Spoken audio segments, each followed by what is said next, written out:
സാറേ ഞാൻ എങ്ങനെയാലും അടുത്ത ടെസ്റ്റ് ഒന്ന് എഴുതിയെടുത്തോട്ടെ. വർഗീസേ, എടോ ഇതിപ്പോൾ 2-3 ദിവസത്തെ കാര്യമുള്ളൂ.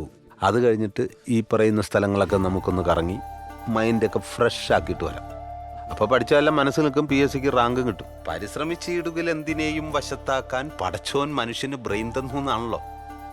താനിതൊരു പണിയായിട്ട് കാണാതിരുന്നാൽ മതി. ലൈഫല്ലേ, അതൊക്കെ അങ്ങനെ അങ്ങ് പൊക്കോളും. വച്ച് താമസിപ്പിക്കാണ്ട് താനും ഒരു കല്യാണമൊക്കെ കഴിക്കും. കല്യാണം കഴിക്കുമ്പോൾ ഒരു ബാലൻസിങ് ഒക്കെ വരും. അപ്പം നമ്മുടെ പാതി ടെൻഷൻ അവർ നോക്കിക്കോളും. പക്ഷെ അവരുടെ പാതി ടെൻഷൻ നമ്മൾ നോക്കണം. ഇപ്പം തനിക്ക് പോകണമെന്നൊക്കെ തോന്നും.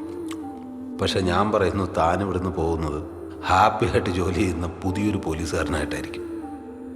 തൻ്റെ ലൈഫ് നന്നാവും. തനിക്ക് വിശ്വാസം ഉണ്ടെങ്കിലും ഇല്ലെങ്കിലും ഒന്ന് പ്രാർത്ഥിച്ചേക്ക്.